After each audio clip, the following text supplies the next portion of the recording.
श्री राधे राधे। भक्तों, साधक अपनी साधना को बहुत कम प्रदर्शित होने देता है, अर्थात वो गुप्त रखता है। हाँ, उसके निकट में रहने वाले धीरे धीरे कुछ जानने लग जाते हो, बात अलग है। लेकिन अपनी भक्ति को, साधना को गुप्त रखना भक्त का स्वभाव होता है। और भक्त ज्योतिराम जी का स्वभाव था ये। अधिकतर तो अंतर्मुखी रहते थे वो, और आत्म प्रकाश से कोसों दूर रहते थे। अपनी बात जल्दी प्रकट नहीं होने देते थे। फिर भी यदा कदा वे कुछ ऐसा कह देते थे या कर बैठते थे जिसे देख सुन करके उनकी असामान्य शक्ति का परिचय स्वतः मिल जाता था। और घर के लोग भी, अर्थात उनके बेटे भी कभी कभी ऐसा पता पा लेते थे कि पिताजी जो हैं वो एक गंभीर भाव में रहते हैं और भगवान से जुड़े रहते हैं। तो उनका बेटा जो मोहन चंद्र है, उसका कहना है कि एक दिन सुबह मैं सोचने लगा कि रात को कुछ किशमिश पानी में भिगो दी जाएं और सुबह उठकर खाई जाएं तो बड़ा लाभ होगा। अन्य कोई चीज़ अनुकूल नहीं पड़ती। तो कुछ देर बाद मोहन का कहना है कि मैं बाबूजी के कमरे में आकर बैठ गया। वे मेरी ओर देखकर बोले, सुबह के समय तो भीगी किशमिश खाना सबसे अच्छा है। अब देखो, मोहन ने ये बात बोली नहीं थी, मन में ही सोचा था। और ज्योतिराम जी बोलने लगे कि खुद ही उसके अंदर की बात अपने मुंह से बोलने लगे। एक दिन ज्योति बाबू अपने कमरे में नीचे आसन पर बैठे थे। उन्होंने कुछ देर तक प्रसाद रखा अपने हाथ में। वो प्रसाद था भगवान के पान का। पान के 2 बीड़ा हाथ में लिए थे। तो बेटा सोचने लगा कि बाबूजी 2 क्यों लिए हैं, पाएंगे तो एक ही, 2 क्यों ले रखे हैं। तब तक माट के राम स्वरूप दर्जी कमरे में प्रवेश कर रहे और देखते ही बाबूजी बोले, ये बीड़ा तुम्हारे लिए निकाला है।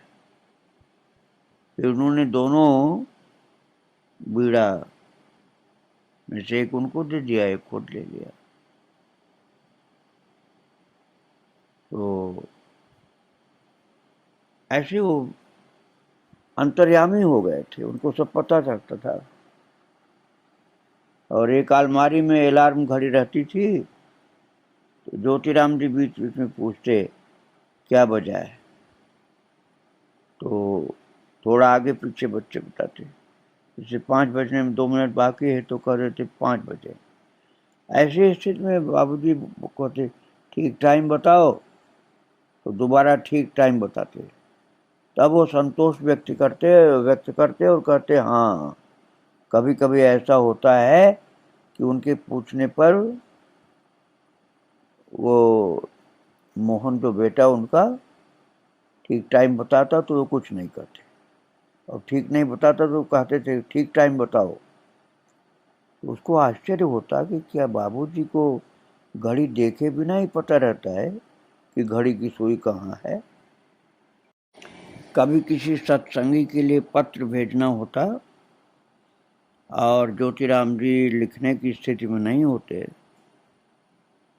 तो अपने पुत्र को बोलते कि इस आशय का पत्र लिख दो।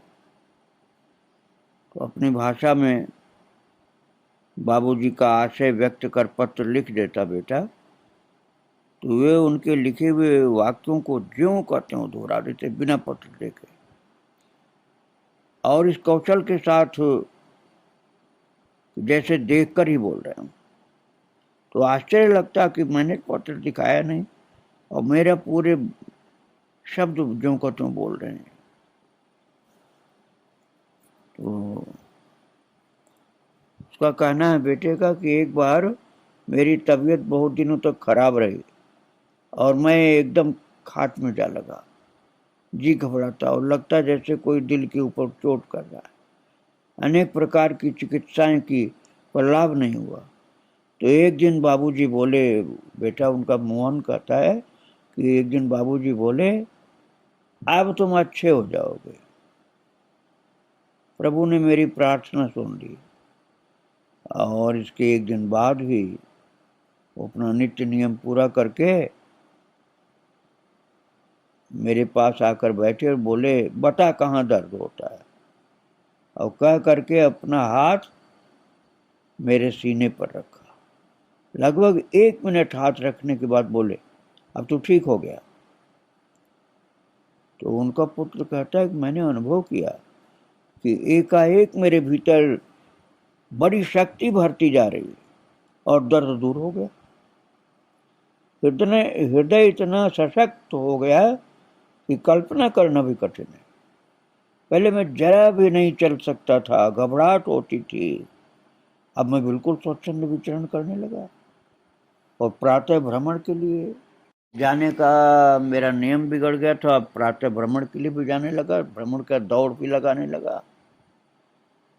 और सभी को बड़ा आश्चर्य हुआ कि मैं इतना स्वस्थ कैसे हो गया बिना किसी इलाज के। और तब बताया कि बाबूजी ने कृपा की, स्पर्श करके ठीक कर दिया। उसी दिन दोपहर से फिर बाबूजी की तबीयत खराब होने लगी। शाम को उन्हें बड़ा तेज ज्वर हो गया। 4-5 दिन में उनकी स्थिति सामान्य हुई। स्पष्ट था, बेटे का कहना है कि मेरी बीमारी उन्होंने ऊपर ले ली अपने, और ये सोच करके भी दुख हुआ बच्चे को कि बाबूजी मेरे कारण इतना कष्ट भोगे। और एकादशी के दिन की बात बताता है बेटा उनका कि बाबूजी ने सहज भाव से मुझसे कहा, तुम्हें भाग दौड़ करनी पड़ती है, गर्मी के दिन है, तुम व्रत मत रखना। तो उसने कहा कि मैं क्यों नहीं रखूं। उसने सोचा कि शायद मेरी परीक्षा ले रहे हैं, पर उन्होंने अपनी बात फिर दोहराई कि तुमको दौड़ धूप करनी पड़ती है, गर्मी के दिन है, तुम व्रत मत रखना।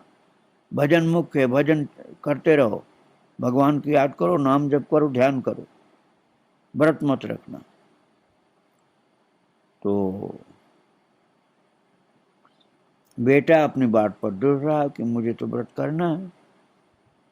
तो वो ज्योति बाबू को अच्छा नहीं लगा ये, और कुछ देर बाद माँ ने कहा, समा के चावल रखे हैं, इन्हें साफ कर दो। साफ नहीं करोगे तो कीड़े पड़ने का डर रहता है। 2-3 बार साफ किया और कीड़े एक आध उसमें दिखलाई पड़े। थोड़े से चावलों में 1 घंटा हो गया।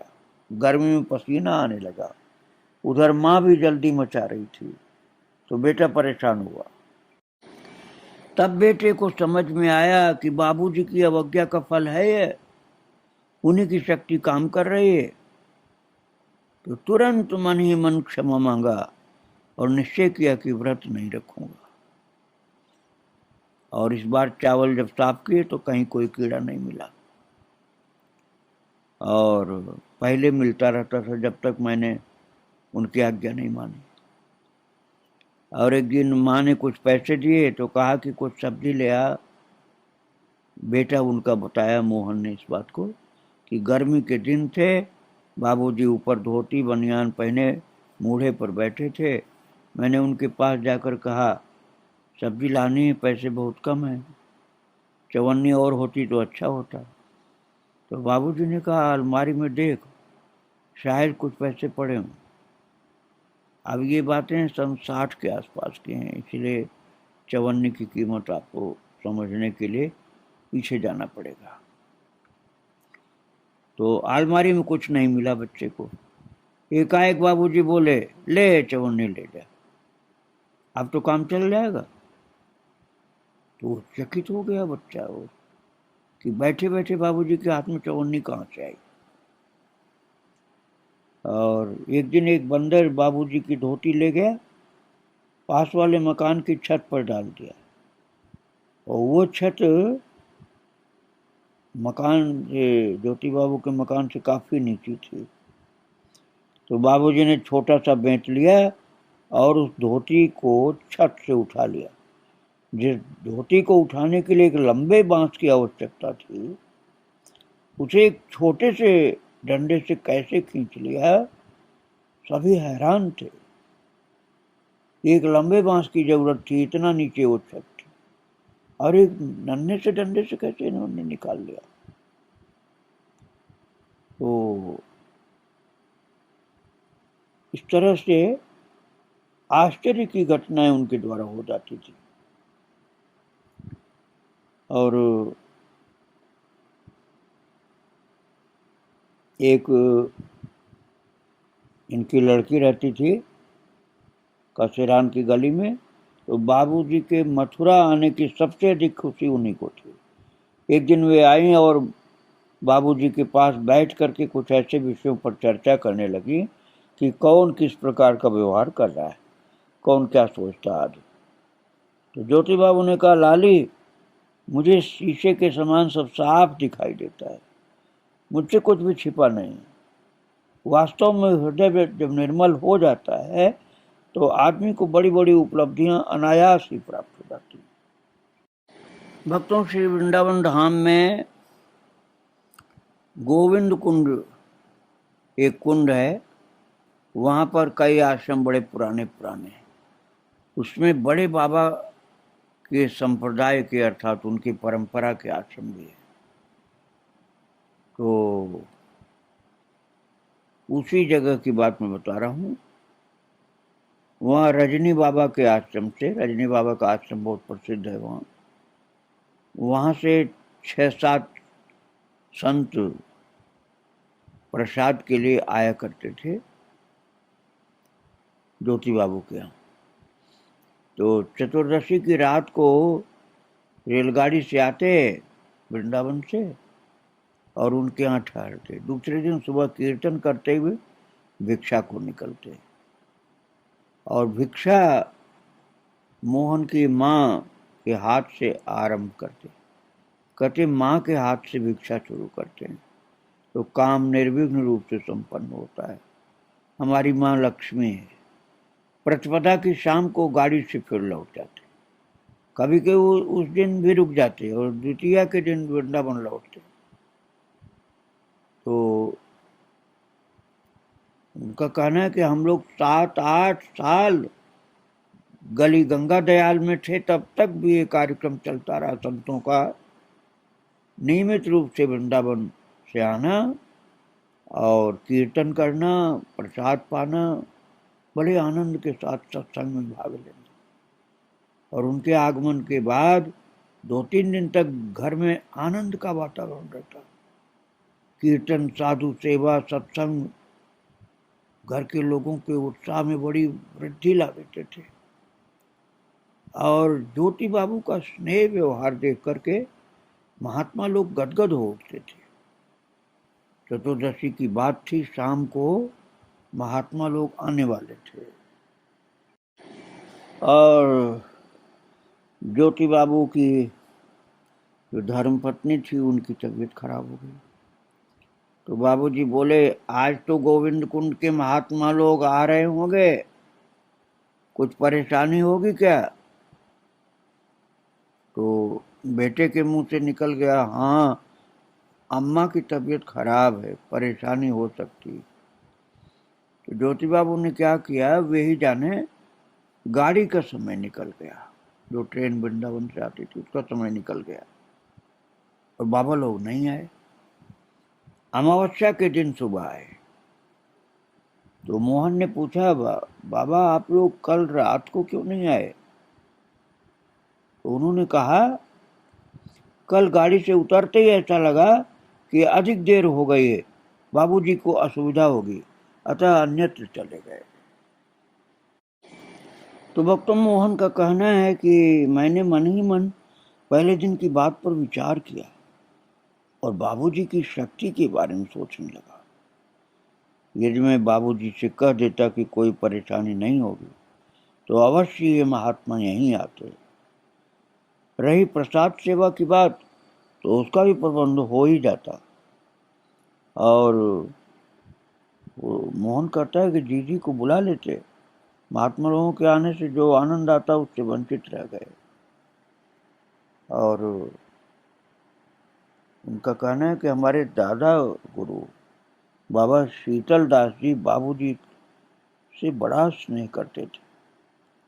ज्योति बाबू भी उन्हें देखते ही आनंद में भर उठते थे। श्री शीतल बाबा हम लोगों के पारिवारिक जीवन के विषय में भी बहुत कुछ जानते थे।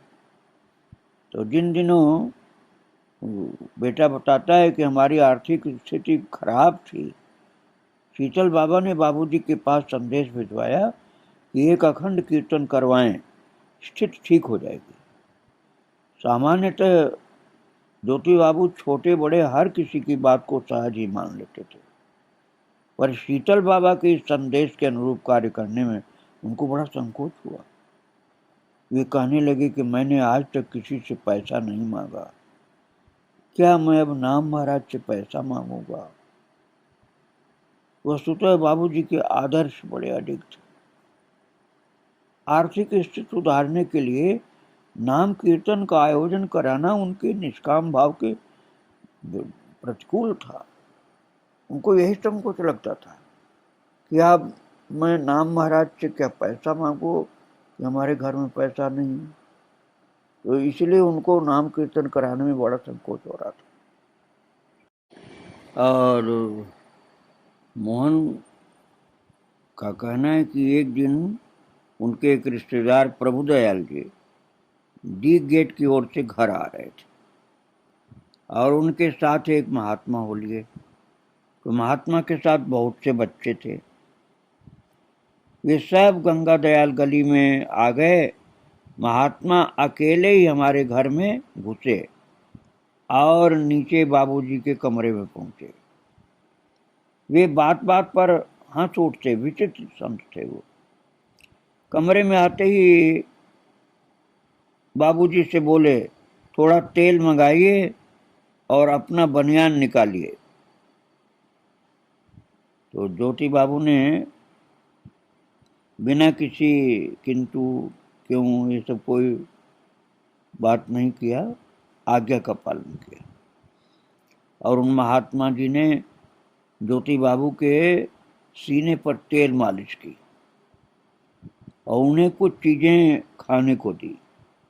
तो महात्मा ने मात्र थोड़ी सी दाल पी, चले गए।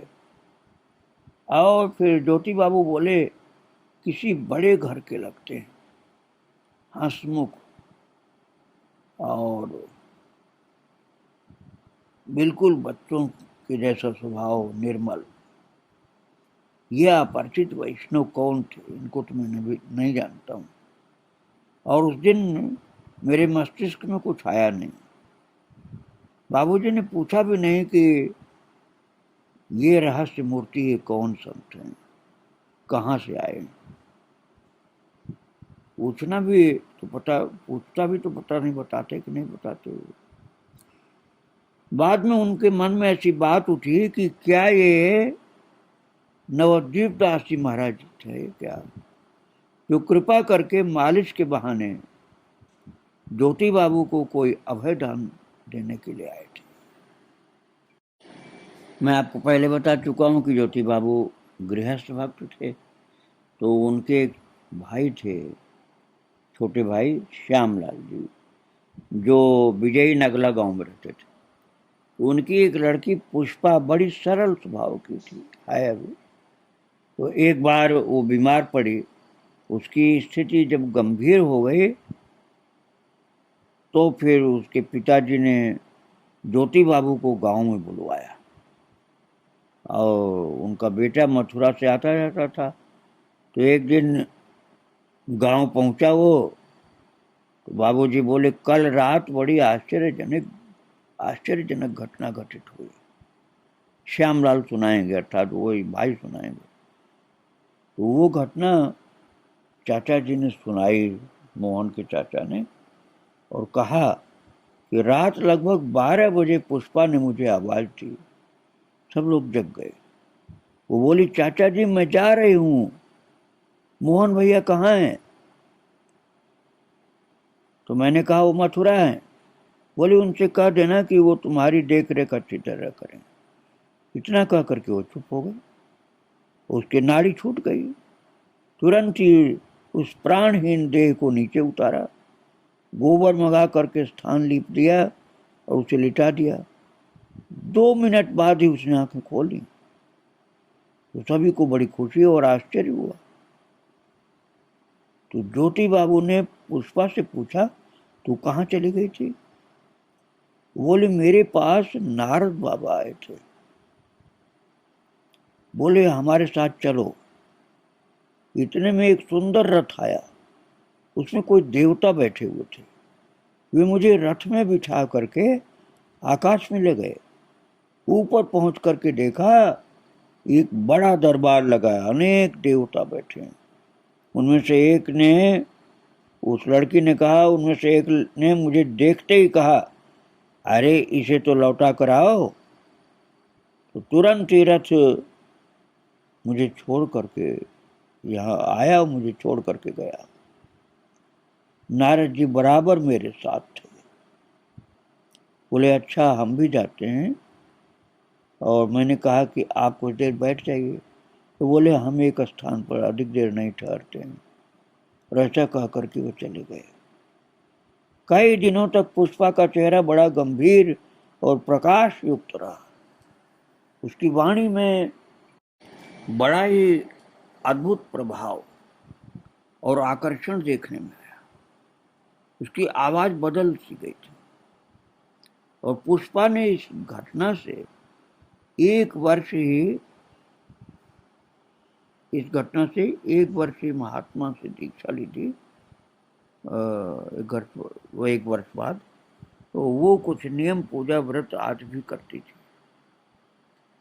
और वो ज्योति बाबू के छोटे भाई की लड़की थी, जिसने नारद जी के दर्शन के बाद पूरी सुनाई थी, जो मर गई थी फिर जिंदा हुई, जो मैं भी सुना रहा था आपको।